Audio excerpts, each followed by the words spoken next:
আসন্ন নির্বাচনের আগে প্রেসিডেন্ট জো বাইডেনের প্রার্থিতা নিয়ে তুমুল সমালোচনার জেরে রীতিমতো অগ্নিপরীক্ষার মুখোমুখি হয় ডেমোক্রেটিক পার্টি। সেই সুযোগে বিরোধী নেতা ডোনাল্ড ট্রাম্পের একের পর এক মন্তব্যে ভাটার টান লাগে ক্ষমতাসীন শিবিরে। চাপে পড়ে ভোটের লড়াই থেকে সরে যাওয়ার ঘোষণা দেন বাইডেন। প্রেসিডেন্ট প্রার্থী হিসেবে উঠে আসে কামালা হ্যারিসের নাম।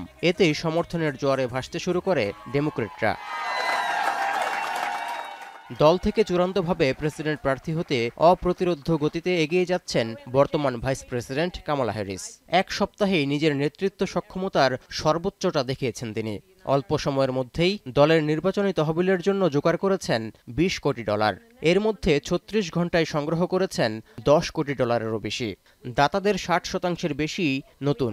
একই সময় কামালার নির্বাচনী শিবিরে স্বেচ্ছাসেবক হিসেবে কাজ করতে যুক্ত হয়েছেন 1,70,000 মার্কিন নাগরিক। বিপরীতে ট্রাম্পের প্রচারণা শিবিরে গত এক সপ্তাহে কি পরিমাণ অর্থ জমা পড়েছে তা সামনে আসেনি। তবে সর্বশেষ তথ্যের হিসেবে তহবিল সংগ্রহে রিপাবলিকানদের চেয়ে এগিয়ে আছে ডেমোক্রেটরা। এই অবস্থায় ফুরফুরে মেজাজে রয়েছেন কামালা হ্যারিস। বিতর্কের চ্যালেঞ্জ ছুড়েছেন রিপাবলিকান নেতাকে। বলেন, জনগণই তার প্রচারের মূল শক্তি। এর উপর ভর করেই পৌঁছে যাবেন হোয়াইট হাউসের অন্দরে। মিথ্যা বলে ডেমোক্রেটদের ঠেকাতে পারবেন না Trump. That question being, what kind of country do we want to live in? Do we want to live in a country of freedom, compassion, and rule of law?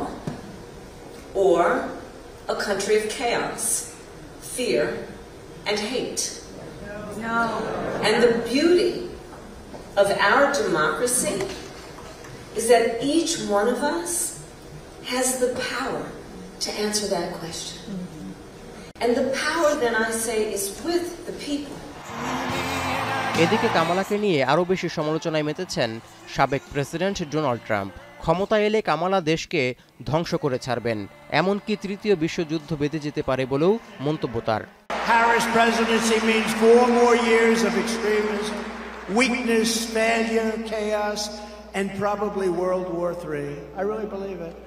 They have no, that's why this happened today in Israel. Shocking that it happened out of nowhere. Hi.